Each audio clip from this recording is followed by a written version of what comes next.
بسم الله الرحمن الرحيم. وأما استدلال المعتزلة بقوله تعالى فتبارك الله أحسن الخالقين.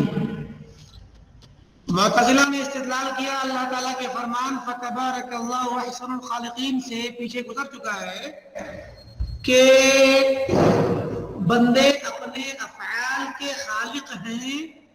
دلیل کیا ہے؟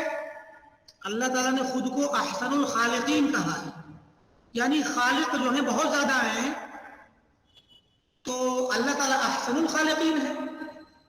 باقی بندے بھی خالق ہیں اور اللہ تعالیٰ احسن الخالقین ہے. سمجھ میں آ رہی بات کہ نہیں آ رہی؟ یہ ہے استدلال. اب اس پر جواب دے رہے ہیں مصنف کے فمعنى الآیہ احسن المصورین المقدرین. خالقین سے مراد یہاں پر پیدا کرنے والے نہیں بلکہ تصویر بنانے اور تقدیر بنانے والے. تقدیر بنانے کا مطلب یعنی کہ تقدیر لکھنے والا نہیں، ایک اندازہ کر کے اچھی شکل صورت جو اللہ نے بنائی ہے تو احسن المقدرین ہے اللہ تعالیٰ. دنیا میں لوگ بھی اپنے اندازے کرتے ہیں، ہر انسان اندازہ کرتا ہے ہر مسئلے کا. کسی نہ کسی اسٹیمیٹ بناتا ہے، اندازہ کرتا ہے اور پھر اس پہ اس کی مطابق تخطیط کرتا ہے، پلاننگ کرتا ہے. تو اللہ تعالیٰ بھی تصویر کر بناتا ہے، تقدیر اندازے کرتا ہے، ان کے مطابق تقدیر اندازوں کے مطابق تصویر بناتا ہے. اس اعتبار سے احسن المصورین و احسن المقدرین ہے یہاں پر مراد. تخلیق مراد نہیں کہ اللہ تعالیٰ احسن الخالقین، تو مطلب یہاں پہ اور بھی پیدا کرنے والے ہیں تو سب سے اچھا پیدا کرنے والا وہ ہے نا. کہتے کہ والخلق یذکر ویراد بالتقدیر. خلق کا لفظ بول کر کے تقدیر مراد لی جاتی ہے، ایسا عربی زبان میں پایا جاتا ہے. لہذا یہاں پر مراد احسن المقدرین اور احسن المصورین ہے. وہو المراد ہونا، یہی مراد ہے. یہاں خالق بمانا پیدا کرنے والا مراد نہیں ہے. بدلیل قولہ تعالی. اب یہ بات کوئی کہے کہ آپ کو ایک تعبیر پیش کر رہے ہیں اپنی مرضی سے، کوئی دلیل؟ ہاں دلیل دیں گے. دلیل ہے. کیا دلیل ہے؟ اللہ تعالیٰ کا یہ فرمان کہ اللہ خالق کل شیء، اللہ تعالیٰ ہر چیز کا خالق. اے اللہ خالق کل شیء مخلوق، اللہ تعالیٰ ہر مخلوق چیز کا خالق ہے. فدخلت افعال العباد فی عموم کل شیء کے کل کے عموم میں افعال العباد داخل ہو گئے. جب افعال العباد اس عموم میں داخل ہو گئے تو اللہ تعالیٰ ہر چیز کا خالق ہے، تو پھر دوسرا خالق کہاں سے آئے گا؟ دوسرا تو کوئی خالق ہوگا ہی نہیں. جب کوئی اور خالق نہیں ہے تو پھر احسن الخالقین میں خالق بمانا پیدا کرنے والا مراد نہیں ہو سکتا. تو تقدیر اندازہ کرنے والے، تصویر بنانے والے، اس اندازے مطابق لائن کھینچ کے رسم اور اسکیچ بنانے والے جو لوگ ہیں، چاہے وہ کسی کام کی اسکیچ ہو یا کسی چیز کی اسکیچ ہو، کسی چیز کا اندازہ ہو. کوئی کمپیوٹر بنانے والے نے کمپیوٹر بنایا تو پہلے اس کے لیے کوئی شیپ مقرر کرتا ہے انسان ذہن میں کہ اس کو ہم مربع میں بنائیں گے کہ مستطیل میں بنائیں گے کہ مدور بنائیں گے یا کیا بنائیں گے. کوئی نہ کوئی شکل ہوتی ہے نا. تو پہلے ایک اندازہ کرتا ہے انسان، ذہن میں تصویر بناتا ہے، ذہنی تصویر ہوتی ہے، پھر اس کو کاغذ پر اس کی لائنیں کھینچتا ہے، اس کے مطابق کام کرتا ہے. ہر چیز میں، چاہے وہ کوئی چیز کے متعلق ہو یا کسی کام کے متعلق ہو، پہلے بندہ پلاننگ کرتا ہے، پھر اس کی تخطیط اس پلاننگ کو کاغذ پہ لاتا ہے. تو یہی ہے کہ المصور والمقدر، کہ دنیا میں تقدیر اور اندازہ کرنے والے سارے بندے اندازہ کرتے ہیں اپنے کام کا، اپنی چیزوں کے لیے اندازہ کرتے ہیں، پہلے پلان ذہن میں اندازہ کرتے ہیں، پھر کاغذ پہ تصویر بناتے ہیں اس کی. اللہ تعالیٰ بھی تصویر بناتا ہے اور تخلیق کرتا ہے اور اندازہ کرتا ہے، پھر تصویر بناتا ہے اس کی، اور اس کے بعد پھر اس کو سامنے لاتا ہے اس کی شکل میں. تو اللہ تعالیٰ احسن المقدرین و احسن المصورین ہے. یہاں تو معنی میں کوئی اعتراض نہیں ہے، لیکن اگر احسن الخالقین بمعنی خالق کہیں گے تو پھر ادھر کہہ دیا اللہ نے کہ اللہ خالق کل شیء، اور تو اس میں بندوں کے افعال بھی داخل ہو گئے، تو بندوں کے افعال بھی اللہ تعالیٰ کی مخلوق ہوئے اللہ خالق کل شیء کی وجہ سے، تو پھر اللہ تعالیٰ کے کلام میں ٹکراؤ ہو جائے گا، جبکہ اللہ تعالیٰ کا کلام اختلاف اور تضاد اور تناقض سے مبرہ ہے۔ وما أفسد قولهم، معتزلہ کا قول کتنا زیادہ فاسد ہے، فی ادخال کلام اللہ تعالی فی عموم کل، کہ انہوں نے اللہ تعالی کے کلام کو داخل کر دیا اللہ خالق کل شیء کے کل کے مفہوم میں، کل کے عموم میں داخل کر دیا، الذی هو صفۃ من صفاتہ، وہ کلام اللہ جو اللہ تعالیٰ کی صفت ہے، اس کی صفات میں سے ایک صفت ہے، یستحیل علی ان یکون مخلوقا، اور اللہ کے کلام پر مستحیل ہے کہ وہ مخلوق ہو، کیونکہ کلام تو صفت ہے، کلام جب صفت ہوا تو صفت تو مخلوق ہو نہیں سکتی۔ تو ان کا قول کتنا فاسد ہے اس سلسلے میں کہ انہوں نے کلام اللہ کو اللہ خالق کل شیء کے عموم میں داخل کیا اور قرآن کو مخلوق کہا، جبکہ قرآن اللہ کلام اور کلام اللہ کی صفت ہے، اور اللہ تعالیٰ کلام اس صفت کا کلام کا مخلوق ہونا مستحیل ہے۔ جو چیز مستحیل ہے، ممکن ہی نہیں ہے، اس کو تو انہوں نے داخل کیا اللہ تعالیٰ کی اس کلام اللہ خالق کل شیء کے کل کے عموم میں، جبکہ اپنے افعال کو خارج کر دیا۔ معتزلہ نے بندوں کے افعال کو اللہ خالق کل شیء کے عموم سے خارج کر دیا اور کہا کہ نہیں، اللہ تعالیٰ ہر چیز کا خالق ہے مگر بندوں کے افعال کا نہیں، اور اللہ تعالیٰ کی ایک صفت کلام کو داخل کر دیا اس عموم میں، کہا کہ قرآن مخلوق ہے۔ تو کلام فاسد ہوا کہ نہیں ہوا ان کا قول؟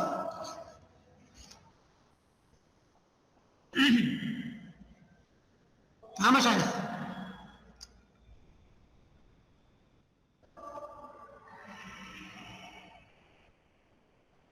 جی شیخ۔ وَأَخْرَجُوا أَفْعَالَهُمُ الَّتِي هِيَ مَخْلُوقَةٌ مِنْ عُمُومِ الْكُلِّ، اور انہوں نے اپنے افعال کو جو کہ مخلوق ہیں ان کو عموم کل سے باہر کر دیا۔ وَهَلْ يَدْخُلُ فِي عُمُومِ الْكُلِّ إِلَّا مَا هُوَ مَخْلُوق، جبکہ عموم کل میں کیا چیز داخل ہوگی؟ وہی جو مخلوق ہے، تو نہیں داخل ہوگی عموم کل میں مگر ہر وہ چیز جو کہ مخلوق ہے۔ جب بندہ مخلوق تو اس کا کام بھی مخلوق، تو مخلوق کو داخل کرنا چاہیے عموم کل میں، انہوں نے خالق کی صفت کو داخل کر دیا۔ فذات المقدسۃ وصفات غیر داخلہ فی ھذا العموم، اللہ تعالیٰ کی ذات مقدسہ اور اس کی صفات مقدسہ اس عموم میں داخل نہیں ہے۔ ودخل سائر المخلوقات فی عمومها، جبکہ تمام مخلوقات اور ان کی تمام حرکات اور سکنات اور تمام افعال، ساری چیزیں اس کے عموم میں داخل ہے۔ بات سمجھ آ گئی؟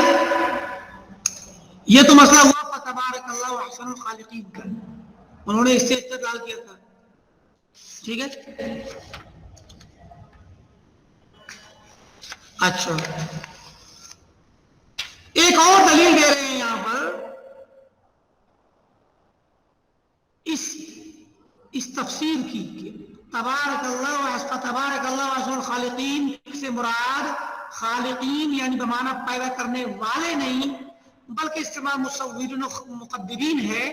اس کی دو دلیلیں دی ہیں مصنف نے۔ پہلی دلیل اللہ خالق کل شیء، کہ جب اللہ نے پہلے سے فرما رکھا ہے کہ اللہ تعالیٰ ہر چیز کا خالق ہے، تو پھر اللہ کے علاوہ کوئی اور خالق نہیں ہو سکتا، تو پھر احسن الخالقین میں خالق مراد نہیں ہوں گے۔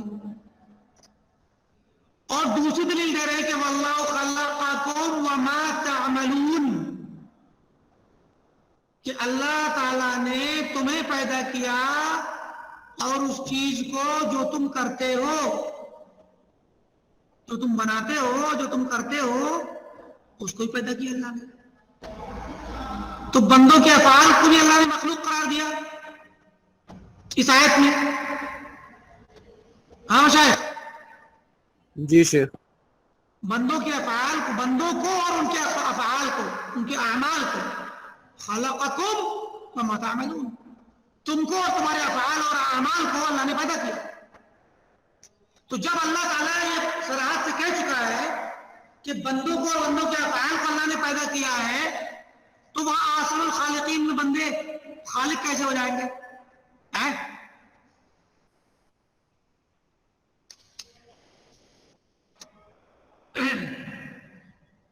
اب یہاں پر بات مکمل ہو جاتی ہے، اتنا کافی ہے. مصنف نے مزید تھوڑی سی وضاحت کی ہے، ایک مسئلہ چھیڑا ہے اس میں. اس آیت کے مفہوم میں مفسرین کے دو قول ہیں کہ واللہ خلقکم وما تعملون میں ما یہ کون سا ہے؟ تو مفسرین کی ایک جماعت کہتی ہے کہ یہ ما مصدریہ ہے، اور دوسری جماعت کہتی ہے کہ یہ ما موصولہ ہے. ٹھیک ہے، تو اس اختلاف کی طرف اشارہ کرتے ہوئے مصنف ادھر چلے گئے شارح کہ ولا نقول، ہم یہ نہیں کہتے کہ لأن ما مصدریہ، کہ کیونکہ ما یہاں مصدریہ ہے، اے خلقکم وعملکم، مصدریہ ہوگا تو تعملون مصدر عمل کے معنی میں ہو جائے گا، خلقکم وعملکم. تو یہ والی بات ہم نہیں کہتے، اور اس وجہ سے ہم نہیں کہہ رہے کہ یہ والی آیت اس وجہ سے بندوں کے عمل کو مخلوق قرار دے رہی ہے، لہذا یہ اب وہاں اس آیت کے لیے بطور ایک قرینہ ثابت ہوگی کیونکہ ما مصدریہ ہے. نہیں،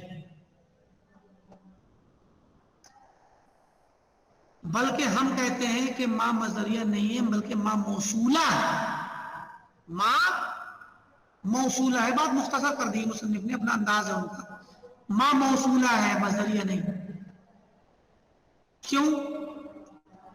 بتا رہے کہ اذ سیاق الآیت یا اباہو، آیت کا سیاق و سباق اس بات کا انکار کر رہا ہے کہ ما مصدریہ ہو، اس کا انکار کر رہا ہے. یا اباہو، آیت کا سیاق اس کا انکار کرتا ہے، قبول نہیں کرتا. اس کا ما مصدریہ ہونا قبول نہیں کرتا. کیوں قبول نہیں کرتا ہے؟ لأن ابراہیم علیہ السلام انما انکر علیہم عبادۃ المنحوت لا النحت، کیونکہ ابراہیم علیہ السلام نے جب اپنی قوم کو دعوت دی، ان پر تنقید کی، رد کیا، تو جس چیز کا انکار کیا وہ عبادت المنحوت تھی، یا کہ نہ کہ نحت. نحت ہمارا تھا تراشنا. وہ لوگ پتھروں سے تراش کر کے بت بناتے تھے. تو نحت کا مطلب ہوا عمل نحت، اور منحوت ہوا وہ پتھر جس کو بت جس کو تراش کے بنا دیا گیا ہے. تو ابراہیم علیہ السلام نے انکار کس چیز کا کیا تھا؟ منحوت کی عبادت کا انکار کیا تھا، یا عمل نحت کا کیا تھا کہ تم نحت ہی مت کیا کرو، تم تراشنا ہی چھوڑ دو، یہ غلط ہے. یا یہ کہ جو تراش ہوا پتھر ہے اس کی مدد مت کرو. ہاں مشائخ، منحوت کی عبادت، جب منحوت کی عبادت کا انکار کیا تھا تو اسی کے بارے میں تو کہیں گے. بات یہاں پر بات آئے گی کہ واللہ خلقکم وما تعملون، تم ان کی عبادت کیوں کرتے ہو؟ کیونکہ اللہ اس سے پہلے ابراہیم السلام نے کیا کہا تھا؟ وقال اتعبدون ما تنحتون. یہاں تو ما موصولہ ہوگا نا. کیا تم عبادت کرتے ہو ما اس چیز کی تنحتون تنحتونہ، جس کو تم خود اپنے ہاتھوں سے نحت کر کے تراشتے ہو؟ واللہ خلقکم وما تعملون، جبکہ حال یہ ہے کہ اللہ نے تم کو پیدا کیا، تمہارے اس چیز کو جس کو تم بنا رہے ہو. تو ما یہاں پر موصولہ ہے سیاق سباق کے اعتبار سے. حالانکہ مصدریہ فنی اعتبار سے مصدریہ بھی ممکن ہے، لیکن جو گہرائی اور جو